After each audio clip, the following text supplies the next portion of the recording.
Hello and welcome. Today is Friday. Happy Friday to everybody out there, everybody that works at 9 to 5.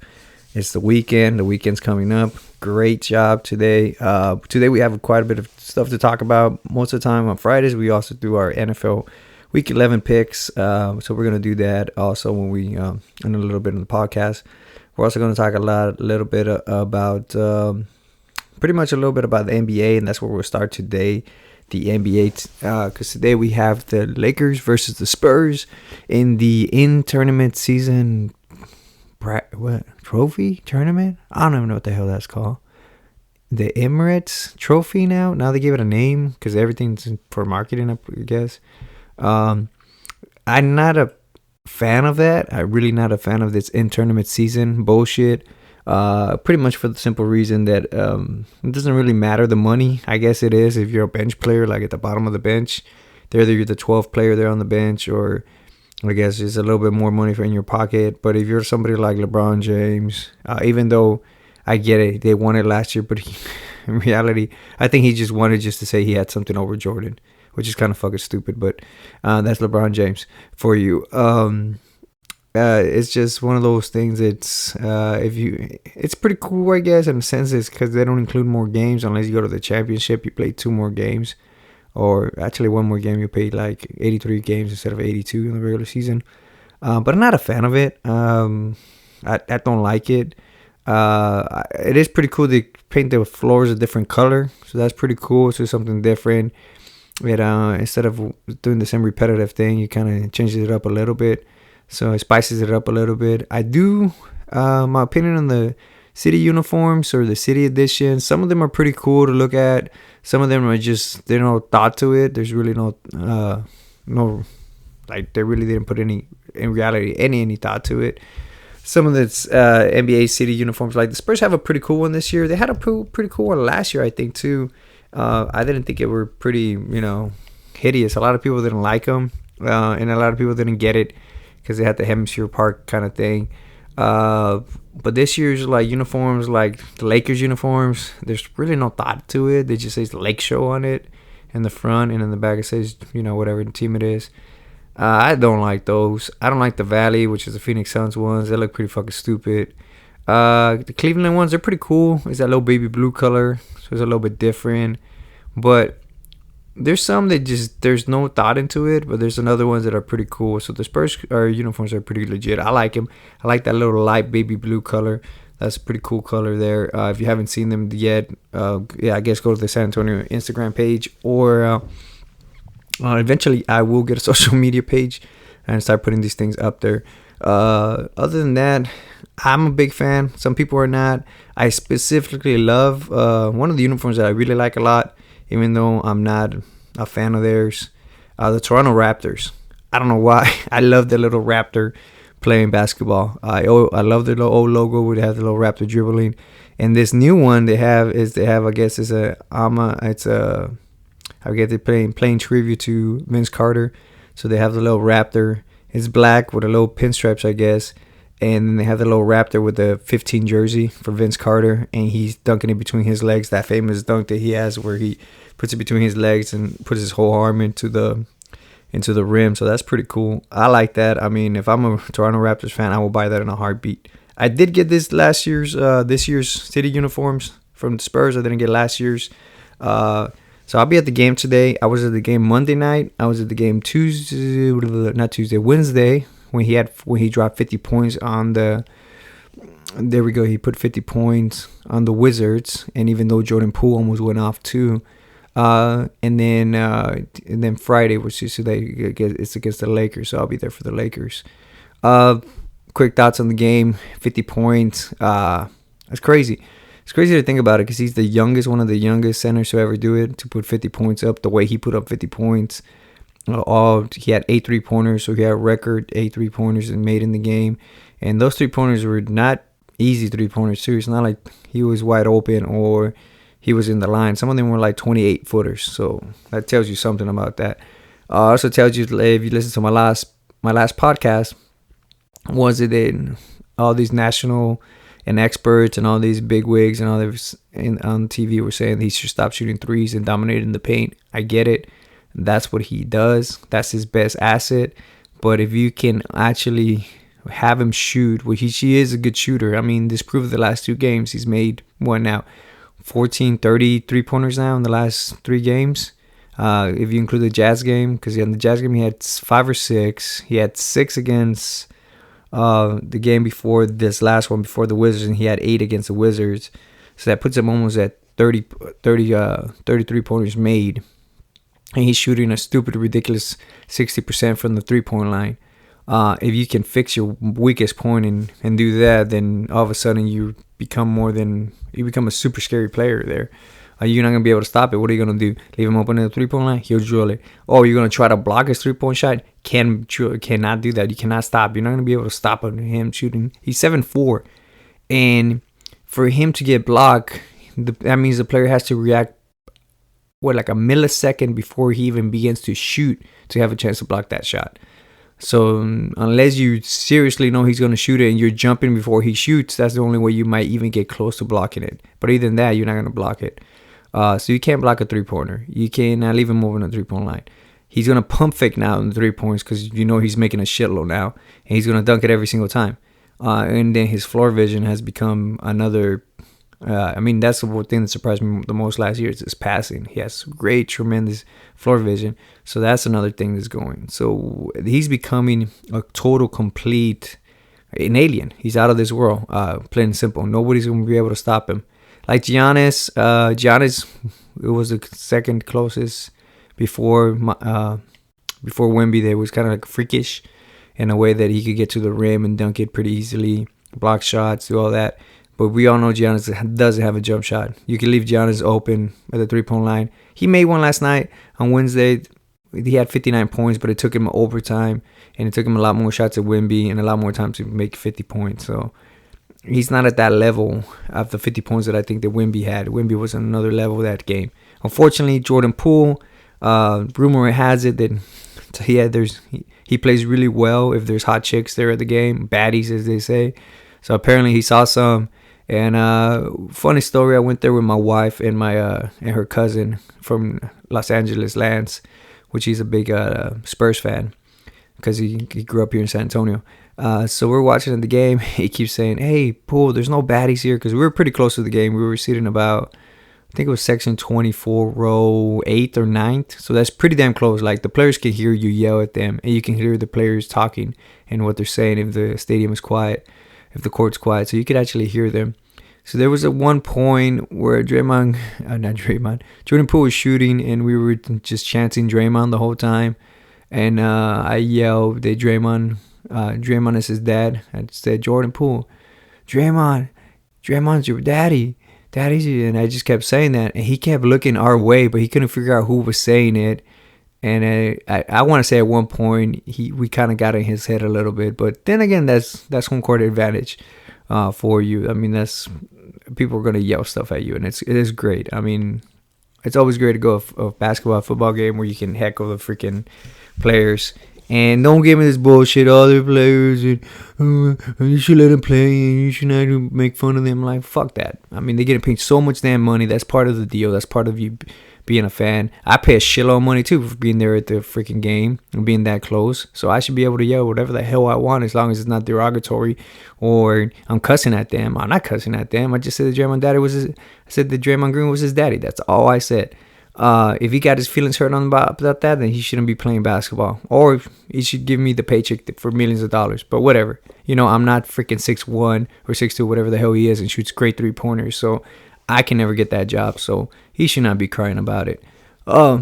Needless to say, it was a great game. Wembanyama is looking incredible. A lot of critics are now keeping their mouth shut. I don't hear them anymore on national TV saying he shouldn't shoot threes. Because he should. He should keep shooting till he can't shoot no more.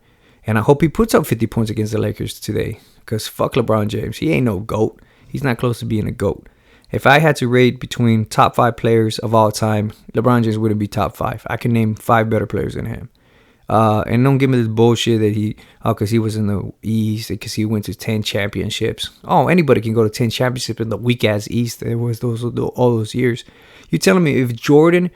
back when he was playing was in the West, I think Jordan makes it to 8, 9 straight freaking NBA finals and wins at least 6 of them, 6 or 7 of them compared to LeBron James. I mean, I don't remember Jordan ever getting swept in the finals.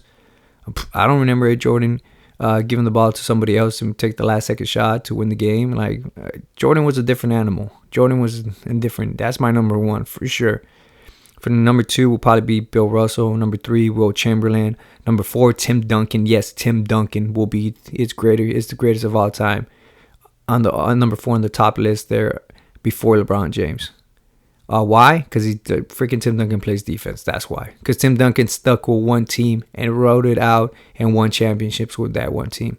Last time I checked, Tim Duncan has 5 championships? How many does LeBron James have? Doesn't he have like 4 or 5? Or 1 shouldn't count because it's in a fucking bubble. Nobody should have counted that game. The season should have been canceled then. But yeah, LeBron James, outside of the top 5 for sure. Who you say is the other top 5 guy? I would put Shaq up there. I would put Shaq over LeBron James. Shaq, oh shit. I might even put Kobe over him. Because Kobe still has more championships. And Kobe had that killer instinct. Yeah, I don't think so. The greatest thing that ever happened to LeBron James, longevity. I mean, he's able to make his career long. That's about it. But other than that, for him to skipping around every single time the time gets tough and goes around to another team to build another super team, it doesn't sit well with me. It's just one of those things. But needless to say, I'll be there today at the Spurs game. It'll be a great game again, hopefully. Hopefully Wemby goes off again. Quick thoughts right there right now on the Spurs, though. I don't know if it's a coincidence or it's one of those things. But ever since Sohan's been out on that injury, Wembanyama has been starting to play a lot better offensively. And, of course, you could say that David Vassell's back, and David Vassell is really playing really well and can spread the floor. That could also be a little bit truth to that. But it's kind of not ironic, but it's kind of, like I said, it's real coincidence that once Sohan's out, that kind of middle is kind of not clogged anymore. The guys could spread out the field a little bit more, and they got more shooters. As far as Champagne, Chris Paul can still shoot the 3. Barnes can still hit the 3. And then you got Devin Vassell who can hit the 3. And now you have Wemby and can hit the 3. But when you had Sohan in the game, he technically had to stay in the middle a lot. And he couldn't really shoot. And he has terrible form still to this day. He has a terrible 3-point form. Like, if you ever watch him shoot a 3-point shot, now it didn't happen this year because last year he wasn't doing it, but this year he's doing it where he kind of like double clutches, like he puts it up to shoot, and then he kind of pumps it and shoots it. It's kind of like a little hitch, but like a big hitch. Like, it's very, very, very noticeable. So that's interesting. I wonder if that's just the evolution of his shot, and they're gonna move away from it eventually, but it doesn't look good. And they'll hit once in a while, but other than that, it doesn't look too well. But that's just one of those things. Tomorrow night, I would not be watching this because I think it's fucking full garbage. I think it's a mockery of the sport. But it's Mike Tyson versus Jake Paul. Now, I hope that Mike Tyson beats the shit out of Jake Paul. I don't like Jake Paul. I don't like the way he looks. I don't like the way he dresses. I don't like the way he talks. I don't like anything about him. I don't know where he just made a mockery out of boxing, like completely. It's been a mockery of boxing. Boxing should never be like that. I get it. He was undefeated before this, and he lost that one to what was it? Tommy Fury. Yeah, Tommy Fury. He lost that decision. But Tommy Fury, come on, he's not a boxer really, or at least a good boxer. So we'll see what happens with this one. I hope Mike Tyson kills him. Not literally, but, beats the crap out of him. They already got into a fight. I saw that. Not fight, but Mike Tyson slapped him already. So we'll see what happens in this fight. I'm not going to watch it because I'm not going to pay for that garbage. I think it's stupid. I think it's more of a sideshow, of a circus show. If I want to watch the circus or the zoo, I will go to the actual circus or actually the actual zoo. But I'm not going to do that. If you're going to watch it, bravo, whatever. That's your money. It's America. You can do whatever the hell you want pretty much nowadays. So if you want to do that, go for it. Spend your hard-earned money on that or put it on credit, whatever it is. I think it's stupid, and I think it's kind of crazy that people keep supporting this kind of crap. But those are my thoughts on that. I hope if it goes past 2 rounds, Jake Paul probably wins because Mike Tyson's probably it's a lot older. He's probably doesn't have the stamina. He never had the stamina when he was in boxing anyways. So it's it's a lot of things against him. Um, so that's that. Now I'm gonna move on to my Week 11 picks for the NFL. I'm gonna go real quick through them. It's been one of those weeks. I had a death in the family. I had to go to a funeral this morning, so not in the greatest mood to be talking about football or anything really. But we're here. We're trying.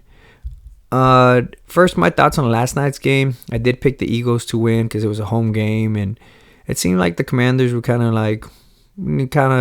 what I mean, Jaden Daniels was kind of hitting that rookie wall. He looked pretty bad against the Steelers, and I get it was a really good Steelers defense. But then a short week, you're playing a division rival. The Eagles are starting to play very well. So it looked like I had a thought that he might not play well, and he didn't. I think he threw for 151 or 175 in an interception.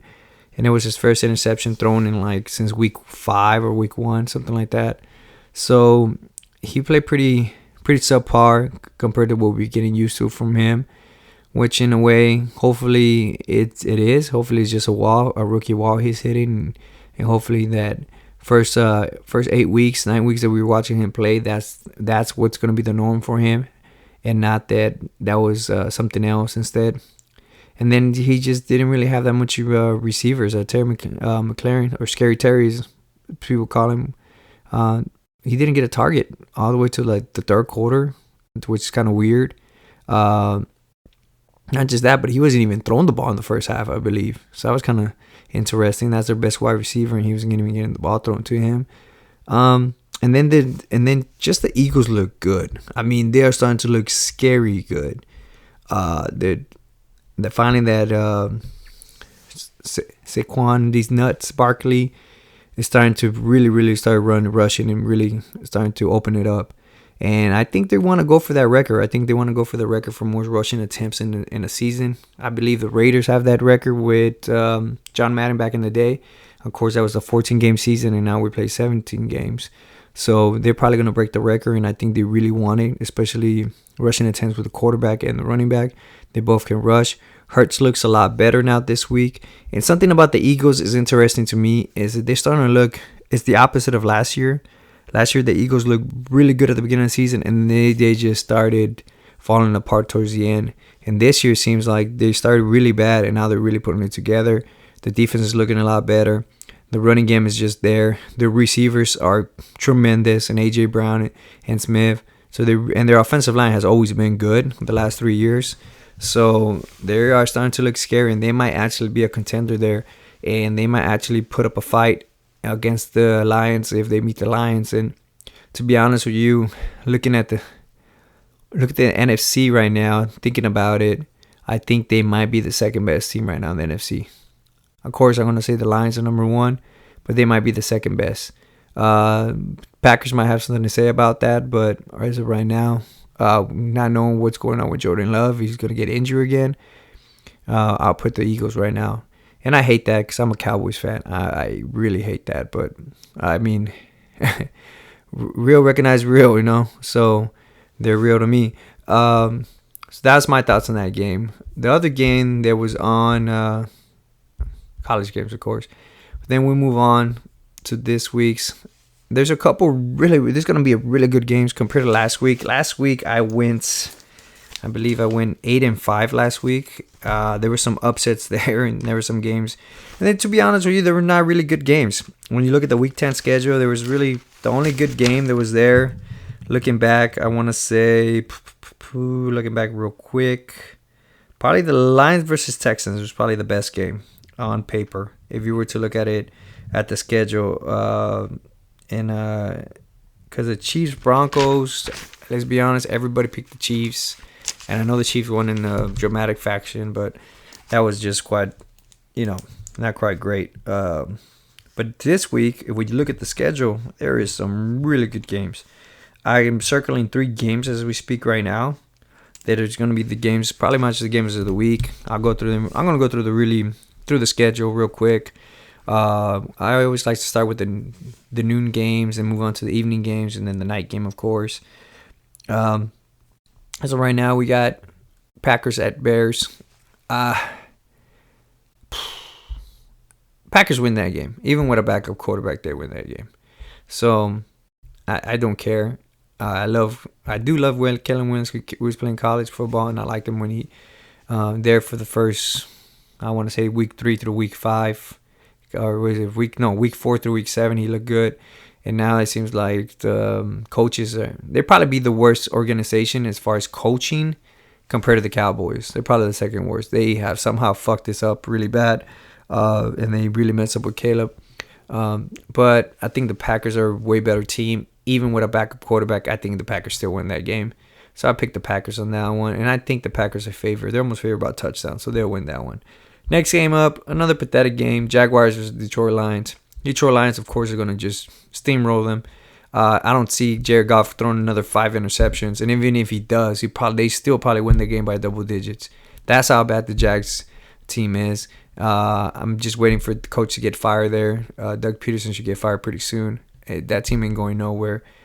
So we'll see that. And I think Trevor Lawrence is actually injured also. So, yeah, we'll see. The Lions should win that one. So that's not much to speak of. Vegas versus Las Vegas Raiders versus Miami Dolphins. Dolphins are favored by a whole touchdown. As long as Tua is healthy, that is a blowout. And I believe they also win. And then there's not too much to talk about other than, I don't know what you want to talk about. Then the Raiders suck. The Raiders are bad. Bad coaching, bad quarterback, bad ownership. Even if Tom Brady's there, it's still bad. But we'll see what happens. Best thing to happen for the Raiders, they keep tanking, and they end up hiring Deion Sanders and drafting his kid at quarterback. Best scenario for them. Not too much to talk about the Dolphins. Dolphins are looking better with Tua, of course. Like I said before, if they end up going and winning every single game after Tua comes back, Tua should win the MVP. Next game, Los Angeles Rams versus New England Patriots. Another Rams should win that one pretty easily. I can see the Patriots putting up a fight. Drake May's kind of like one of those. He's there. I mean, like he's really. Sometimes he just puts it on you and he just tears it up. As far as quarterbacking goes, like he really like shows a lot of a moxie and a lot of physical there. But there's other times that he looks like a rookie quarterback. So, but I could see them putting up a fight. I could see the defense really playing really well. But the Rams should win. I mean, no doubt. Matthew Stafford, Sean McVay, Puka, and Cooper there, they should easily put up points. I could see this game be, even if it was a low-scoring game, I could still see the Rams winning 12-9 or something like that. That's how, because I don't think that Patriots are terrible. They're really bad. Their offense is terrible, so I don't see them winning any. Next game, Cleveland Browns, New Orleans Saints. Saints should win that one. The Browns are favored by negative by 1 point, which that's kind of surprising to me. I guess I can't believe Winston can limit his mistakes and really play better. I don't see that. Saints are really hard to play, especially at their own home, and they got the upset last week, so I can see them keeping playing well. I can see them winning this, and maybe Derek Carr gets his head out of his ass and plays another good game, so they'll win that one. Next game, this is one of those games. This is going to be the game, could be the game of the week. Only simply because Baltimore Ravens, Pittsburgh Steelers, it's always a battle every single time. Even if you go back to Big Ben versus Joe Flacco, you go back to the Ray Lewis days. Yeah, I mean, those are straight up Antonio Brown. You go straight up. Those are straight up bloodbaths every single game. Ravens are favored by 3 points. And I believe the Ravens are going to win by a field goal or a touchdown. It's just, at this point, Russell Wilson has played very well. He's throwing those long bombs. And their defense and their offense has been looking a lot better since he replaced Justin Fields. I just don't think he's ever played a defense this nasty. This defense is really, really good. Their offense is a ball control, run the ball kind of offense. So he's going to get limited opportunities. And I think Baltimore wins this one. And they should win this one pretty handily. I know Russell Wilson is going against a 32nd ranked pass defense. But that's because the Ravens are always up. So when you're up a lot, you're going to get the other team's going to throw the ball a lot because they're going to try to get into the game. Also, it's just the Pittsburgh's without their next best second pass rusher, which is Alex Highsmith. So that's going to be a little bit harder to put some pass rush on Lamar Jackson. And even if you do, he just takes off. And then they got the hammer and the closer in Derrick Henry. So I could see that game just getting. I could definitely Baltimore wins this one. Baltimore keeps it up, and they got to keep it up because they want to. I think Baltimore's really trying to shoot for that number one spot. But the only way they can do it is they got to keep winning because Kansas City. And that's another game coming up. Kansas City versus the Bills. That's going to be a tough one for Kansas City, I think. Baltimore should win this one. I'll take Baltimore all day. Next game, Minnesota Vikings at Tennessee Titans. That's not much to talk about. Minnesota should win that one, even though Sam Darnold's starting to regress. You're starting to see why he's a journeyman now. You're starting to see why he's not the quarterback that everybody that he was at the beginning of the season. He's starting to look more like the bust that he was with the Jets and Panthers. But they're playing a really bad Tennessee Titans team, so that helps them a lot.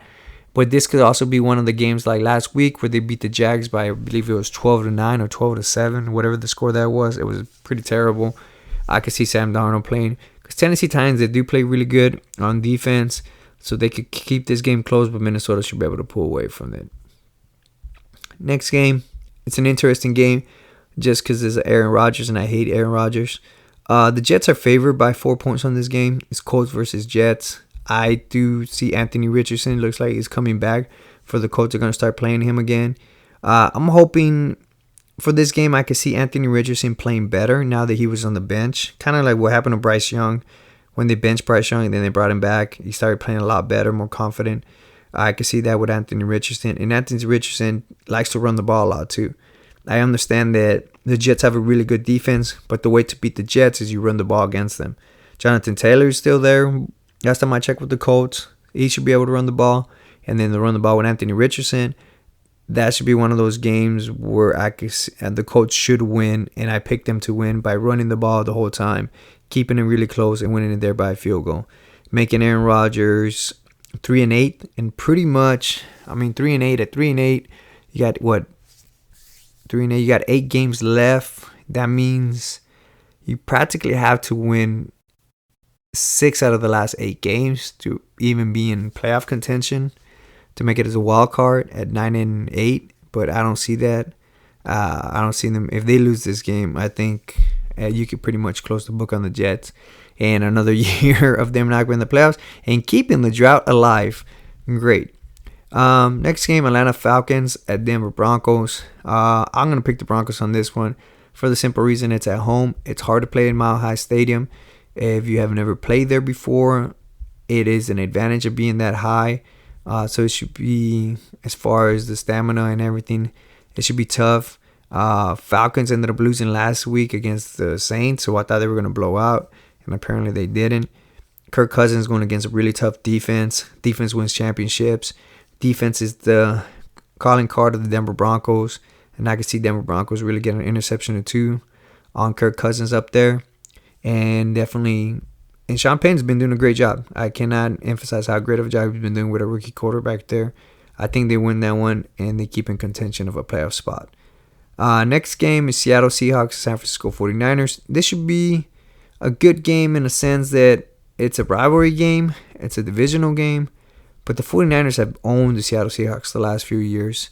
So, and with Christian McCaffrey coming back, he's looking pretty good. It's his second game, so he should be looking even better. I think they win this game pretty easily. They should win this one by a touchdown or more. So I'll tip it San Francisco on that one. Before I come to the next 2 games, which the next 2 games I think, besides the one that I said earlier, which was the game that was earlier? Oh, the Ravens versus Steelers. That's the game to watch. The next 2 games, Chiefs versus Bills and Bengals versus Chargers. Those are the next 2 watch games for sure. So I'm going to talk about Texans versus Cowboys. Cowboys are garbage. They're falling apart. They are imploding as we speak. Jerry Jones might actually have a heart attack watching this if he stays and watches the games. It's just looking really, really bad for them. Nothing's looking good. The only thing that bright side for them would be the same thing for the Raiders. Maybe they just keep losing to the point where they're 3 and they win another game or 2 and they're really bad and they're in the top 3 picks and they end up picking up hiring Deion Sanders as the head coach and drafting his son at quarterback. That could happen. I know a lot of people will say that can happen because of that Prescott on the contract, but anything can happen. If you really want to, you can make it happen, especially Jerry Jones. But I don't think Jerry Jones cares about winning. He just cares about revenue and about making money. So that's a thought for you. I think C.J. Stroud, from what I've been hearing, C.J. Stroud and the Texans are really pissed off losing the last few games. They've been calling player meetings, I think, for the third time this week. So they're going to come out very angry, very pissed off.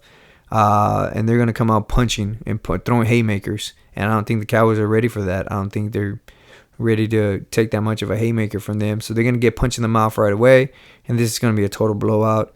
Again, Cowboys lose by a lot. And it's going to be the same thing again, like the last game. It's going to be the Cowboys defense is going to hold on, play very well for the first quarter and a half, and then the floodgates are just going to open up and the points are going to get scored, and they're going to be talked about how bad the defense is.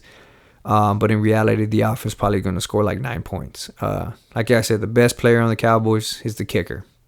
Well, second best, because I still think Michael Parsons is the best player there. But there's nothing bright about that. Go Texans. Beat the shit out of the Cowboys. I really don't care anymore about the Cowboys. But let's go back. Chiefs versus Buffalo Bills. Now, that's going to be a hell of a game. I'm going to pick the Bills. I think the Bills at home are going to finally beat the Chiefs. Chiefs been teetering, pretty much been just there, just playing around with losses. They should have lost a lot of games already, but somehow they found a way to win it. But the Bills still have Josh Allen, and they have home field advantage right now. They're playing at home, and everybody's picking the Chiefs for the simple reason that the Bills have nobody to throw to. Amari Cooper's still injured, and I forgot who else. One other receiver that's still kind of down. Kincaid, I think, is injured still. They don't know if he's going to play. But I just have a feeling that the Bills want to make a statement. They really want to win this game, and they're going to play balls out. And I just don't think the Chiefs play. If you watch the Chiefs game, especially Patrick Mahomes, it kind of looks like they're just half-assing it. They're like sandbagging it the whole time. And then they're like, oh, shit, we're losing. We should score on this one. And they do. And that's crazy. But that's how good they are when they want to. I'm thinking Patrick Mahomes ends up having a pick or two in this game. I think Josh Allen really plays to that kind of, and he wants to be included as an MVP. This is the game. Lamar Jackson wasn't able to beat Patrick Mahomes in week 1. If Josh Allen has a great game and beats him in this one, then we're talking about Josh Allen playing, pretty much getting up there with Lamar Jackson in the MVP talk. It's going to be a hell of a game, I think. I hope it snows. I don't know if it's going to be snowing, but I hope it snows in the game. There's nothing like turning on the TV and watching snow and then playing in the snow. It's great to watch. I'm cheering for the Bills. I'm saying the Bills are going to get the upset. Actually, the Bills are favored. So, honestly, I'll be cheering for the favorite then. But I think a lot of people are going to pick Kansas City just because the injury bugs for the Buffalo Bills, but I'll still pick Buffalo. I think Buffalo rushes the ball, keeps the ball away from the Chiefs, and they really, really finally get their first loss. The other game that I'm really interested in is going to be Cincinnati Bengals, Los Angeles Chargers. And I did pick these two teams to make it to the playoffs at the beginning of the season. One of them is looking very well. I think they're the number one defense right now in the NFL, and it's the Chargers. Justin Herbert's playing like a top 5 quarterback, even though he doesn't have that great of a receivers, but he found somehow he's making them work.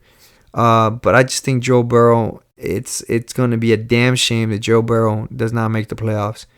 Joe Burrow is playing an MVP career level game that hasn't been shown in the last 3 years that he's been in the NFL. He is just up there. I think he leads the NFL in touchdowns and yardage.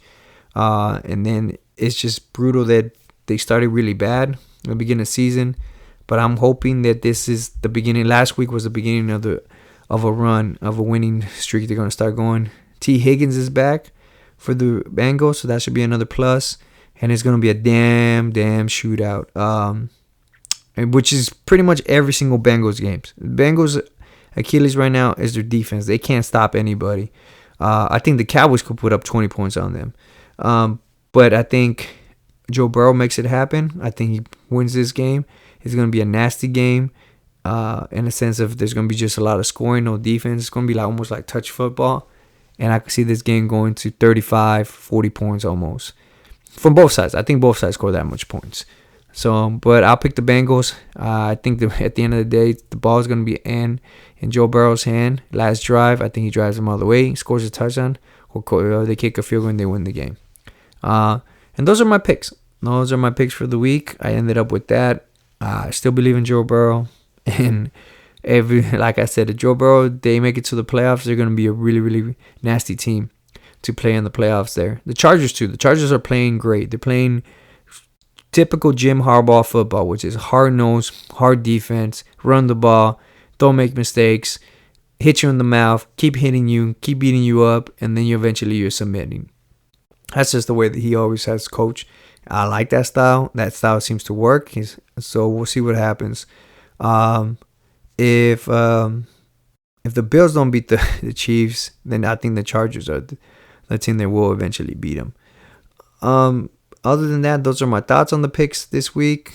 Last week, like I said, I went 8-5. If you're wondering when my partner went, he went 10-3. He actually picked 2 stupid games and he got them right.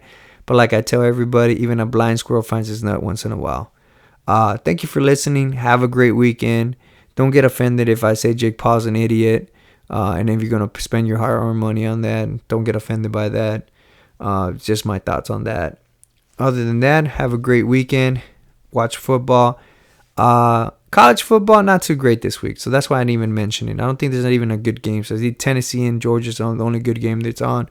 Whoever loses that game is pretty much going to be out of the playoffs contention. But other than that, all the other ones are playing a bunch of stupid school. I think Alabama's playing Mercer or something like that, which they should beat the shit out of. And Texas is playing and nobody either. So there's no point in even talking about college football this weekend. But if you do decide, I will be watching it still. I'll be trying to catch a game here or there. But have a great weekend.